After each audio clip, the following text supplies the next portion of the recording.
different than usual. If you listen to our show, generally the format is we talk about multiple U of H sports topics, and this will be a bit different because of the nature of the topic we're talking about tonight, and that in the biggest picture sense, that this topic deserved to stand on its own, that topic being Houston Cougar Softball and a number of pretty disturbing allegations of things that have gone on within that program. So I'd encourage you, even if you're someone who doesn't generally consider themselves a big softball fan, to give this episode a listen. The contents of the episode won't make you happy. Certainly, it didn't make us happy gathering the information for the episode, but I hope that you still decide to listen, whoever you are.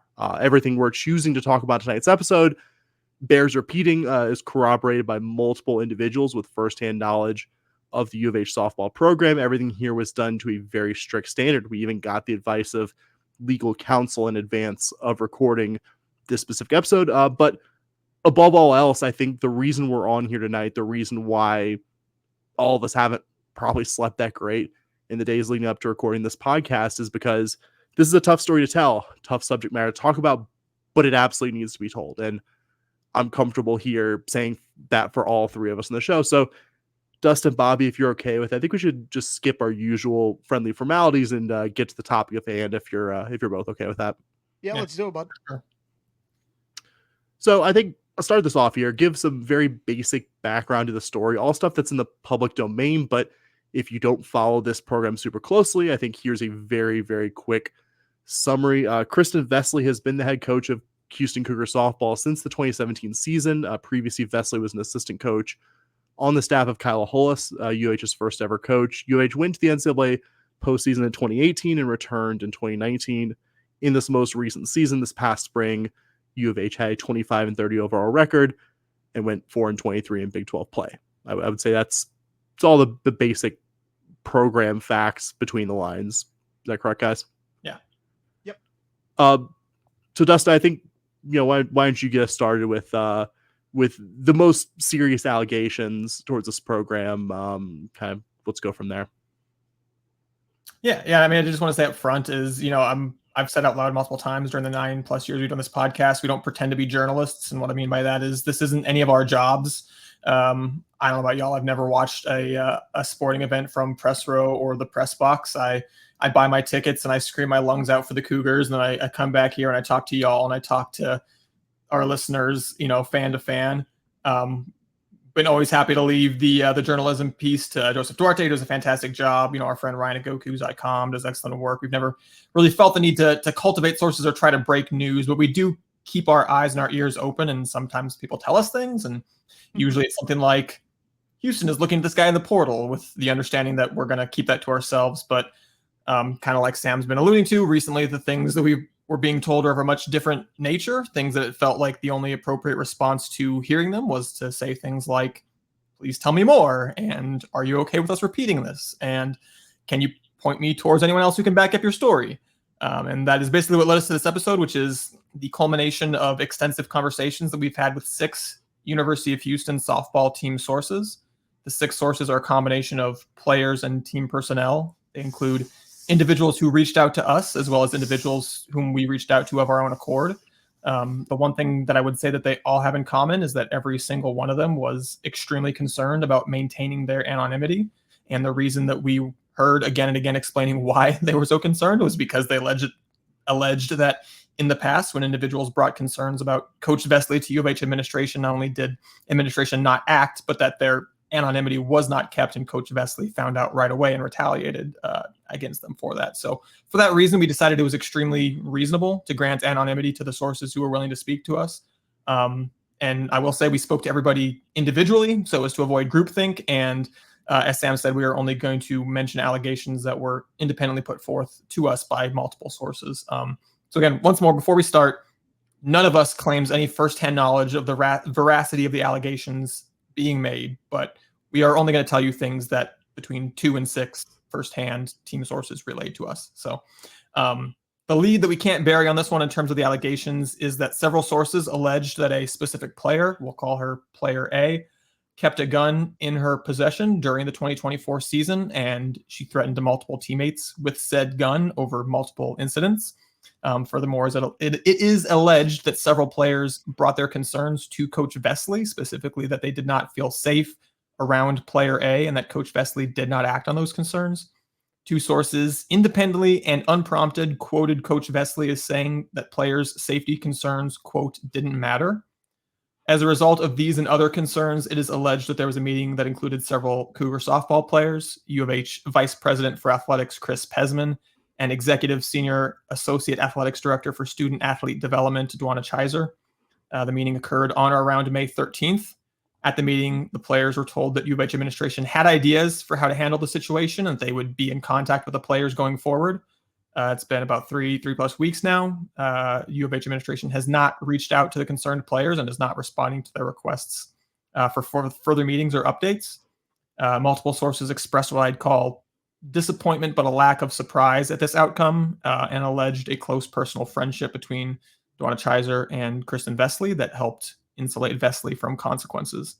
Other allegations include that Coach Vesely regularly and publicly belittled and intimidated players, assistant coaches, team trainers, and other team staff. In addition to just treating them poorly as humans, it is alleged that she regularly overruled them in their areas of expertise, taking the form of everything from overruling coaching plans that were put in place by her assistants, which players felt was to the detriment of their development, to preventing the team nutritionist from providing players with meals and snacks at what the nutritionist felt were appropriate times.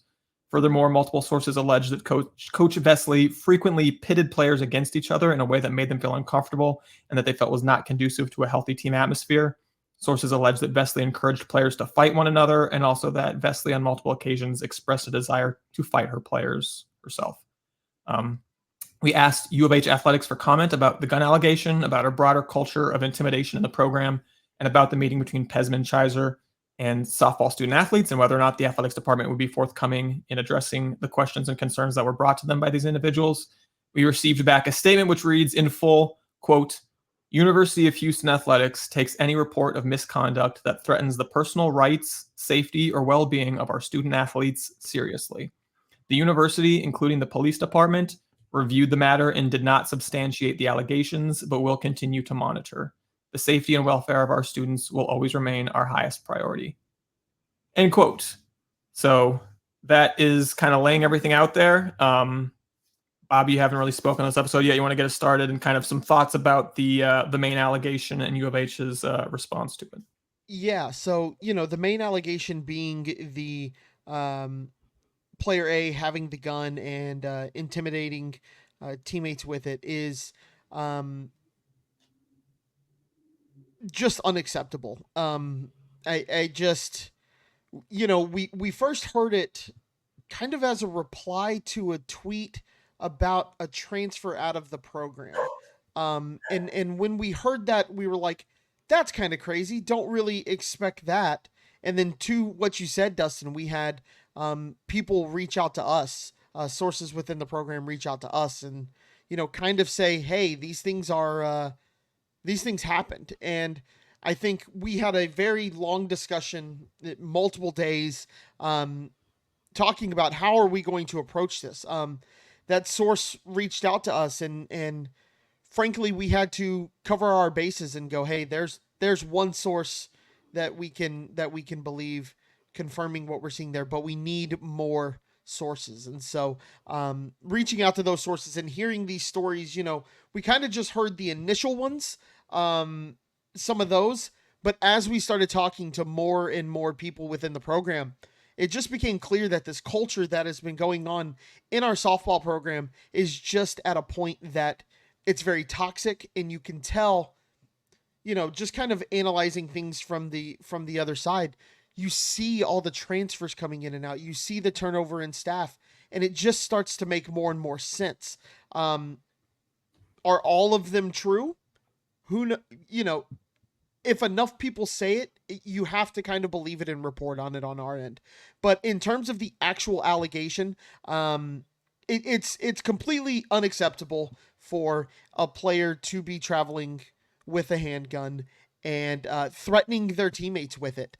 I don't know what else to say besides it's unacceptable. It's unacceptable, and it is not something that we should be encouraging or ignoring at the University of Houston. I take great pride in this podcast and in being somebody who speaks up for our university and things of that nature. And this is one of those things that you hear about and, kind of gets swept under the rug. And that is something that, to our credit, to the three of us, when Baylor things were happening and we were like, I can't believe you didn't know and that you hit it. We were upset about that, and we're upset about this. It's no different because it's the University of Houston. Yeah, I think what was really shocking to me, from what was told to us, several different players brought their concerns about that player having a gun and acting erratically, and that nothing was done about it afterwards, to the knowledge of any source we talked to on this team. Players, Dustin referenced a statement from U of H. Players were not made privy to any investigation U of H did or didn't do, guys. Am I missing something in the reporting there? No. Like, I mean, U of H alleges an investigation happened, but you would think that would be you would think that would be something conveyed at any point, and we didn't get any of that when we talked to. And that one of the allegations you mentioned to us is that Vesely, multiple sources can report this, that Vesely told players that their thoughts and their concerns about their safety, quote, didn't matter at this point, that there were no consequences to this player who everyone knew was carrying a gun on them. And you had an incident on the road where an assistant coach needed to get involved because that player was threatening to beat up a teammate. You already have this previous erratic behavior. I think the first time during the season that one of the sources became aware of the weapon was player A talking about using that gun to kill a stray dog, which obviously was fairly disturbing to everyone that heard it. You have this player threatening to beat up a teammate, and that out of that, there was no obvious consequences to anyone that we talked to, like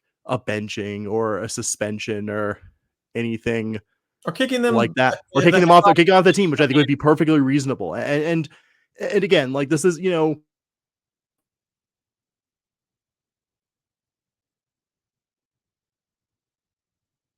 about whether or not the gun debate is way above our head. I think the situation here, clearly toxic, clearly not a player from several different accounts that should have been carrying a weapon like that. Just not good for a team environment. And that you didn't just have the situation get ignored at the you had it ignored at the administrative level, which I think we'll elaborate on that more later on here, because that was a big point that just came up over and over and over again, every facet of reporting this out was that, but ignored at the coaching level as well. And just I think I will use this word again, it will come back, but I find it all very baffling. The response to it. Yeah. I would say baffling is the word that in my head comes up over and over again with this allegation and just everything that we're going to talk about tonight put together with this program. Yeah. And I mean, to get back to the statement that U of H provided to us, it says the kind of one sentence that actually was the meat of the statement. It says the university police didn't substantiate the claim. But it's worth pointing out that the claim that someone threatened you with a gun is incredibly hard to prove. It's not like what physical evidence is going to be left over from a threat like that. And unless you got on camera, kind of by definition, it's she said. But also at the end of the day, a bunch of your players felt unsafe. Despite the fact that 2 of the 3 sentences in the statement that U of H gave us amounted to, we want our students to feel safe, they didn't, they don't, and you didn't do anything about it or even try to explain to them why you're not going to do anything about it. Your students who came to you and told you that they felt unsafe in their own program feel like you ghosted them. That's a problem, period. I'm sure if we talked to 5 different people who were there, giving them truth serum, they might still all give us 5 different, explanations of exactly what happened. But given the number of people we heard from, the consistency in their statements, it's extremely hard for me to believe that they invented it out of whole cloth.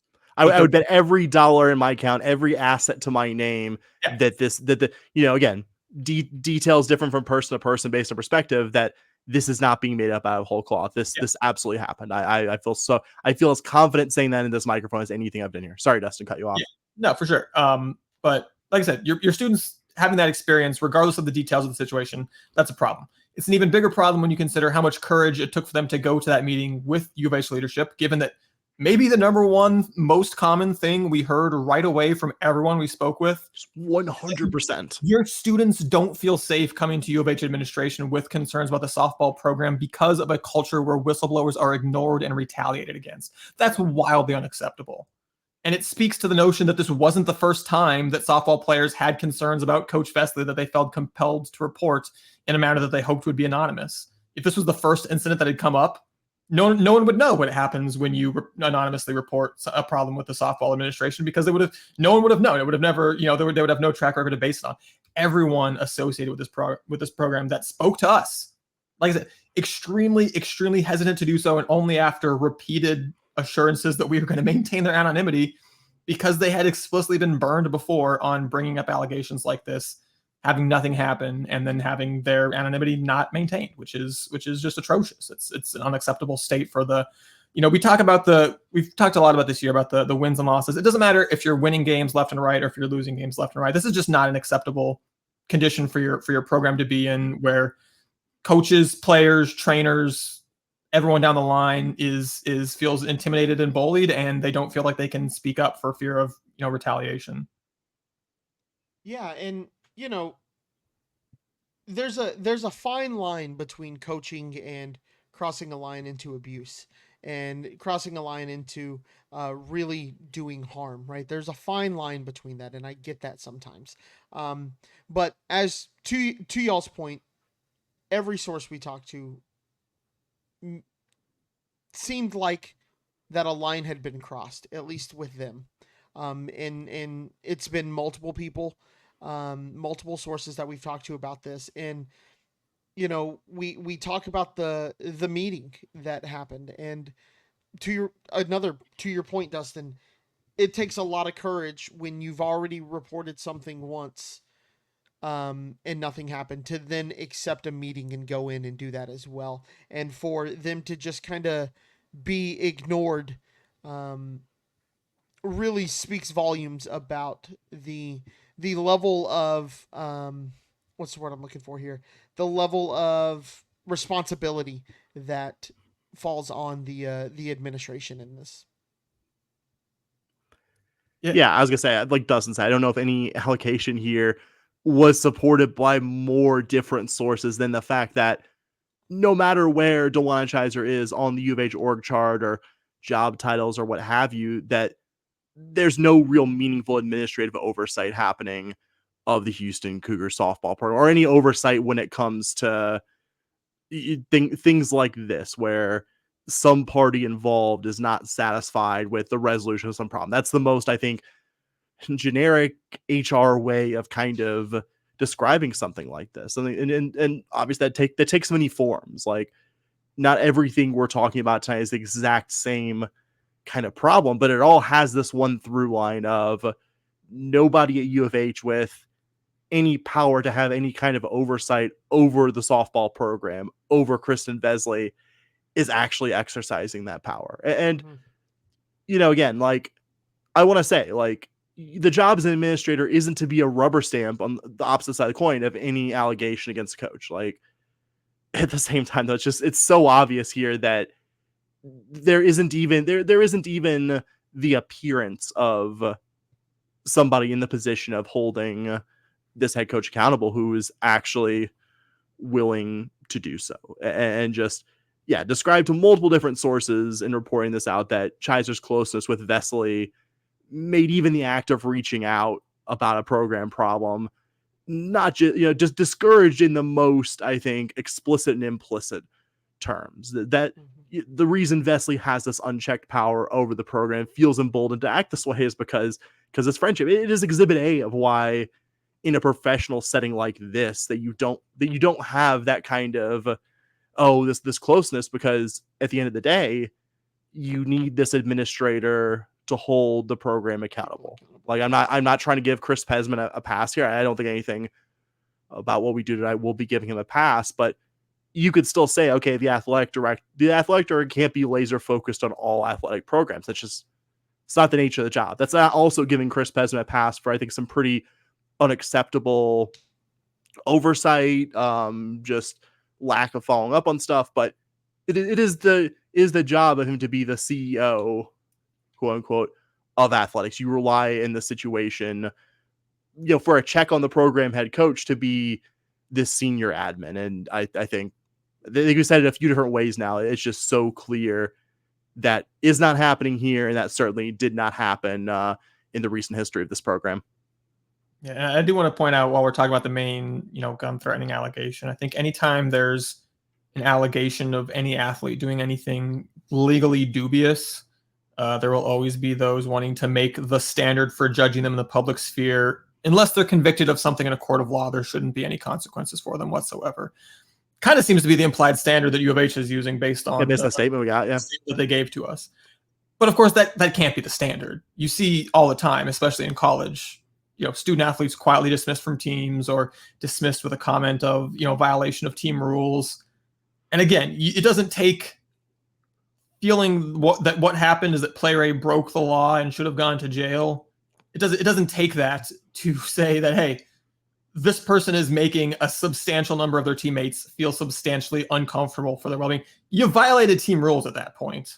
At that point, you just got to go. There's no two ways around it. And again, we're not here claiming to be legal experts. We're not here claiming that that the police investigation was flawed or that something else should have been done.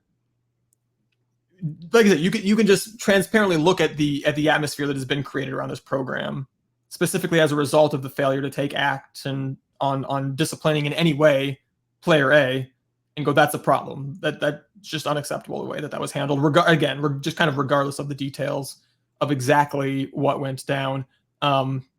Looking at the other stuff, the other allegations that we touched on there, hearing multiple sources allege that Vesely on multiple occasions overruled the team nutritionist on when, both the nutritionist and the players thought they needed at least a snack was galling to me. Denying players food and or water has a long history in sports, and there's just no reason for it. It's cruel, and it's not good for athletes' bodies. No evidence it actually does anything. Yeah, exactly. The opposite. You'd think as a coach, just selfishly wanting your players to be healthy so you can win games. And also, that's the team nutritionist's job. Yes, that is the reason that they're hired, is to determine. If they were telling you to come up with a first and third play, there's something mind your business. But that's kind of that's what they're paid for. Your players, according to one source, haven't eaten in several hours. Have been practicing for the last few hours. We need to give them some snacks. That's a nutritionist's job, is to speak up and say that kind of thing. And just denying that. Normally, that's the kind of thing I would describe as fake tough guy bullshit. But I guess it appears that way of thinking is not exclusive to male coaches in men's sports.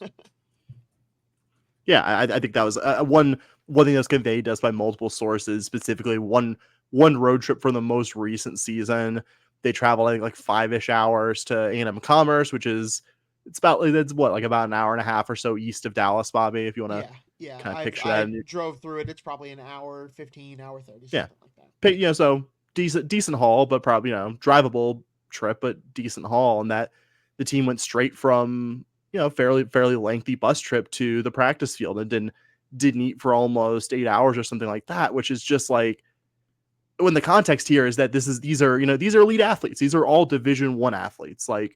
Whatever level you think these are some of the best softball players definitionally in the country playing here. And just the things that were told to us in terms of, this is the general nutrition plan, just we're going to make this team go straight from a long bus trip to a 2-hour practice while the coaches and Vesely eat on the bus and something like that. That's just it's galling. It's galling. I fully co-sign what you said, Dustin. It is fake tough guy bullshit. Yeah. And for me, some of the other accusations just that we heard from multiple sources, right? Coach Vesely threatening to fight her players.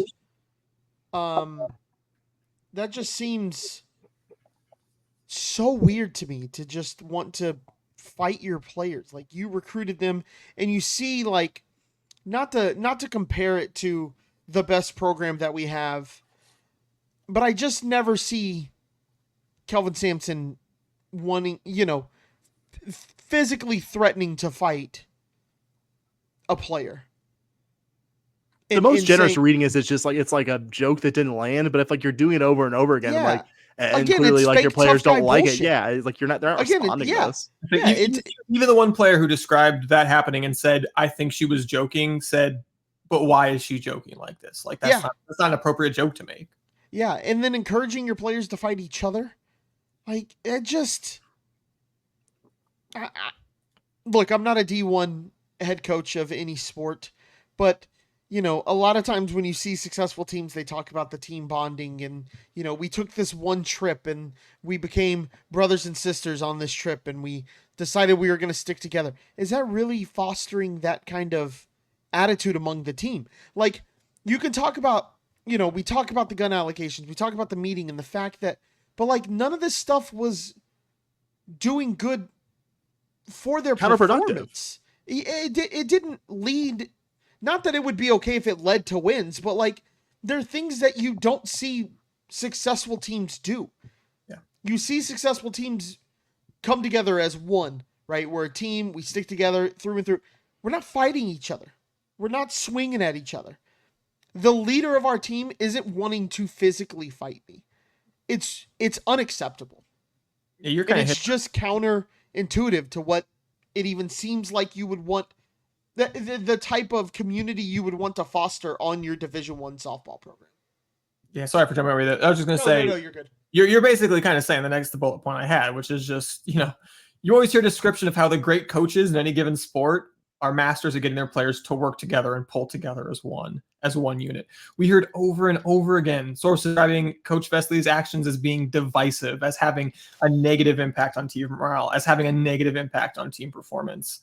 And it seemed like she was, and again, we're only passing along allegations, and we can't read Coach Vesely's motives for doing any of these things. But it's hard to even imagine where the motivation for that is coming from. Like what? Yeah, it's hard to imagine putting myself in the headspace of again what source after source described as intentionally pitting players against each other. It just does not. It feels needlessly cruel in the first place, and it feels like counterproductive to winning games, kind of like we've been saying. Weirdly draconian rules too. One that really stood out to me when we talked to several different people and kind of again try to kind of see the through lines between what we got from a number of different, not all of them player perspectives with firsthand knowledge of the program is stuff like the team not being allowed to leave the hotel before or after games if they were on a road trip, and hearing from players that had been from other programs or players that had left U of H that they still kept in touch with, that this is not normal, that basically every other team allowed that, or teams go just things that you like take for granted, things that even I think probably all of us like at the much lower level of sports that we played previously in our lives. Like I went to countless meals with various teams that was on a much lower level over the years, guys. I would assume you did the same and just like to be told like, oh yeah, no, we like the team didn't go out for meals. We had the food delivered to us cold at where we were staying. Things like we weren't allowed to see family and friends. It just, yeah, like you said, Dustin, you can't prescribe motive to anything because we don't know. We're not in the head of anyone there. We can only report what we've verified from multiple people that we have firsthand knowledge, saying that for the umpteenth time this episode. But you just look at stuff like that. Like, what's the goal of that rule? What's the, how do you think doing that and restricting your players from seeing friends or family? Like, obviously, like you have team obligations. You can't, after game, you can't spend the whole time away from the team. Like the majority of your time on a road trip, you acknowledge it needs to be, centered around what you were on the trip for. But like denying seeing like family and friends who've in some cases traveled a pretty considerable distance to watch athletes play. Like what's the end game here? What's that accomplishing? What is that doing to further winning here? Because that's above all else, like that's the goal, winning habits and winning culture, et cetera, et cetera. Go any sports team and at any level, and that's kind of the connecting thing. what's accomplishing that here? It feels like with that, and it feels like with some of the other things we've talked about and some of the things that we were told, that it's simply about this head coach's power. It's simply about this head coach feeling like, and again, can't prescribe exact motives here, but it's hard to see what this does to encourage winning, to the end goal, either encourage winning or encouraging a team atmosphere, some combination of that. Like you don't see hardly any of that here, and certainly didn't see it. And I know like what I'm describing here is a lot less serious. Like not everything we are talking about here tonight is on the exact same level as like the gun allegation and U of H's failure to follow up on it. Like that's not the goal here. But like that was something that stood out to me, that was just like, why? Like, and again, like I said at the top, I would bet everything that I have that that's not being invented out of whole cloth, that someone didn't just decide, hey, I'm going to make this up. Like I'm fairly positive several different people told us that this happened. Yeah. And for me, just a couple of things that you said there, Sam. Yeah, sure. These allegations aren't as big of a deal as the gun allegations and things like that. But we're not just talking about an isolated incident here. This is about the culture of the University of Houston softball program and what is happening with the culture of that program. And all of these things play a role in it. Now, is the thing that caught our attention most? It was the gun allegation. But as we started to peel back, the layers of the onion, we started uncovering more. The more we learned that it wasn't just that one incident. Not that one incident is forgivable, right? But if that's your only incident, okay, like it's not good, it's not great. It's staggeringly bad judgment from anyone in a power position here. Right? It's awful. But then you start peeling back that onion and you start seeing that this is a culture here, a culture of intimidation, a culture of power, of fighting everybody for this power. That's the troubling issue for me, is the culture that is permeating through Cougar softball, through these allegations, right? And again, to your point, Sam, I would bet just about everything that I have that most of these allegations are true. Yeah. Because everything's been corroborated by multiple people, multiple sources. And to your thing, Sam, also about the not allowing the players to go out with their family and things like that.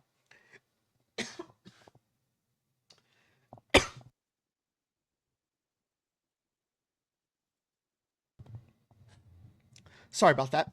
Not allowing the players to go out, like, I get it. You want the team to be together, spend time together. You build that teamwork culture, everything. You want them to spend time with each other. But there's also, you set a curfew, right? You got to be back in your room by 8:00. We get here at 4. We have stretching at 5. And from 6 to 8, you can go do as you please with your family, with your, whoever's here to visit you. Whoever traveled to see the game.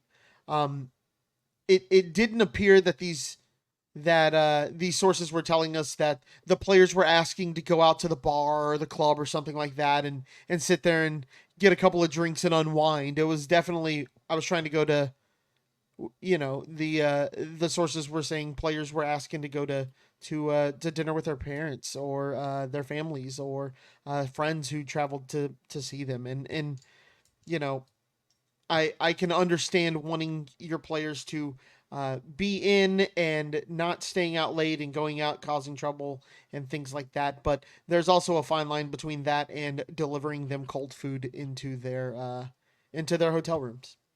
Yeah, I was gonna say, if you're so concerned about player accountability here like that, that's a funny juxtaposition of like this incredibly strict rule in terms of like players can't leave the hotel we're on this road trip, but also one player can repeatedly threaten and have a deadly weapon on them, and like that's fine. Like that's the kind of stuff that we've described here.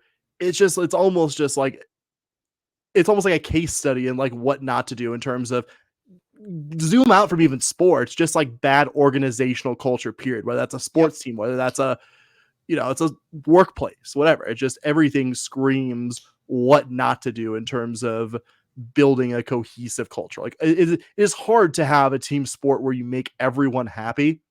I think that's worth acknowledging, at least in the abstract. But I think you said something similar at the top, Dustin. Just it's so obvious that morale is so low here. And to circle back on something I think you mentioned earlier, just some of the stuff we were told, I think explains not just the churn on the roster, because there's been a lot of like comings and goings on the roster in the past several seasons, but on the staff as well. U of H has had, and this is fact, U of H has had 6 different people serve in one of the 2 full-time assistant roles since the 2020 season.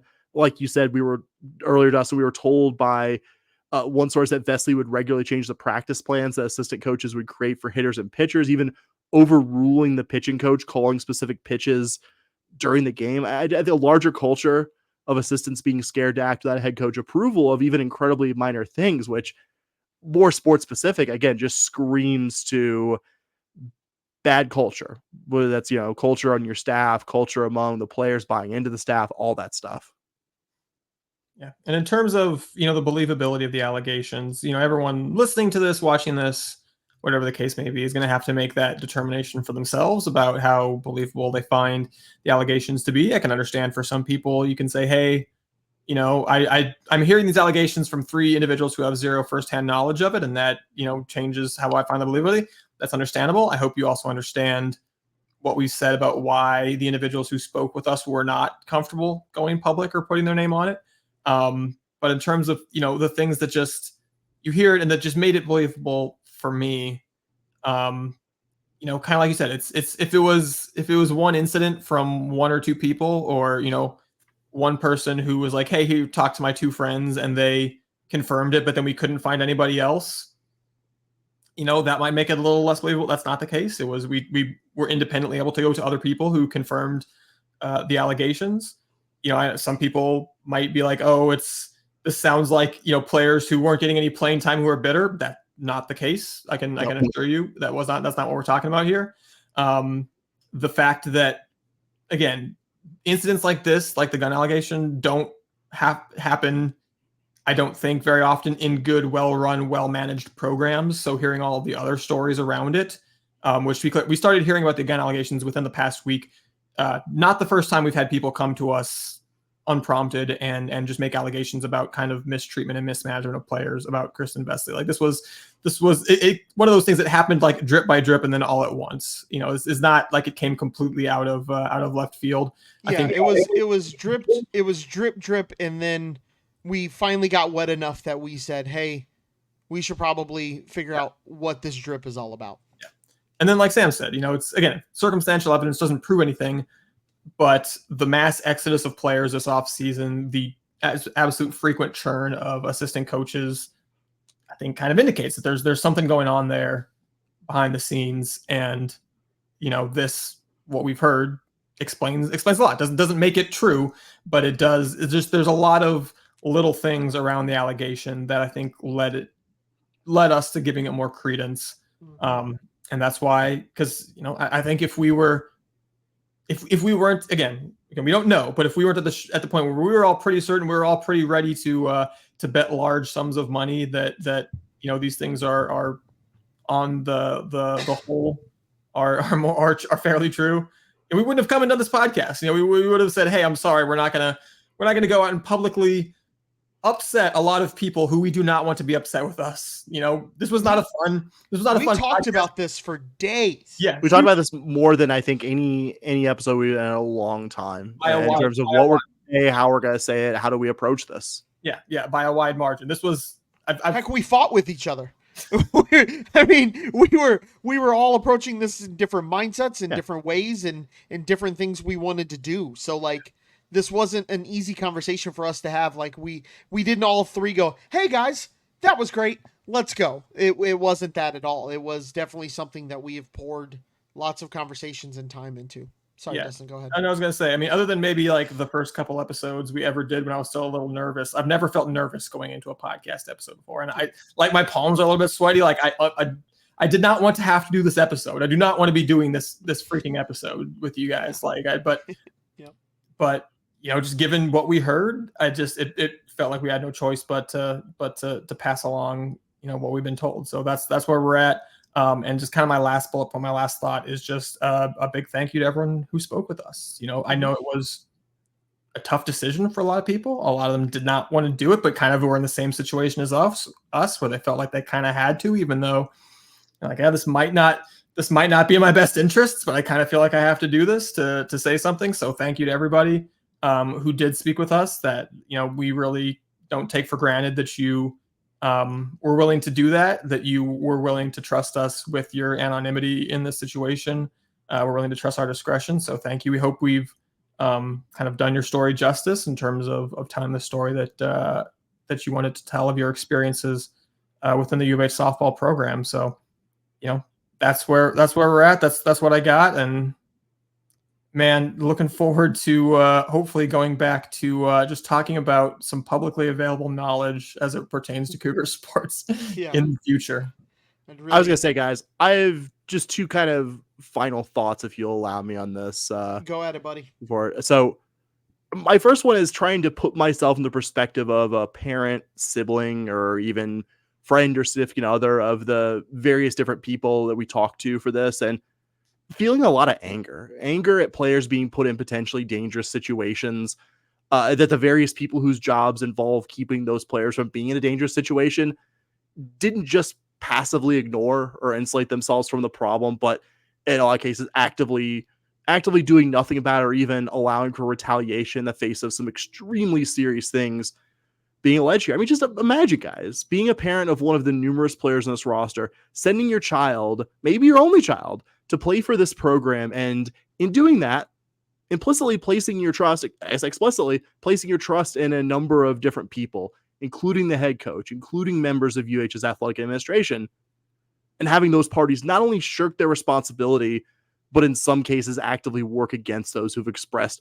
I think, valid concerns about a scary and dangerous situation. And this is anger, I think, more specifically at, I just want to say, repeating it, the obvious conflict of interest of having an administrative direct report for the softball program be close friends to the program head coach and work with that head coach, from our understanding, to actively punish and break anonymity on players expressing to us what sure seems like valid concerns with this program and how it's been run. And certainly, again, the sports admin shouldn't be a rubber stamp agreement for any player who might be not happy with their head coach or a specific staff member. But again, the most common through line of all the various perspectives we got, the thing that absolutely every single fucking person we talked to told us, was that the mechanism is in place to hold this head coach accountable. Not only failed to hold this head coach accountable, but did everything in their power to suppress it, everything in their power to punish those who dared to speak out. Again, this whole situation is Exhibit A, why someone whose job involves holding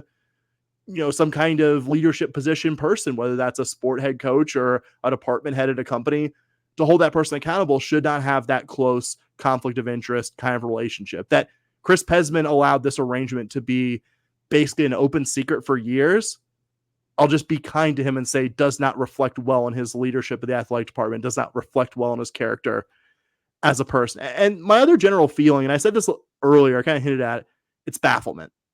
Just being baffled at U of H's response when a number of these allegations were brought up previously to various different people in leadership. And again, I'm not saying that serious accusation should always result in the accusation being rubber stamped as correct.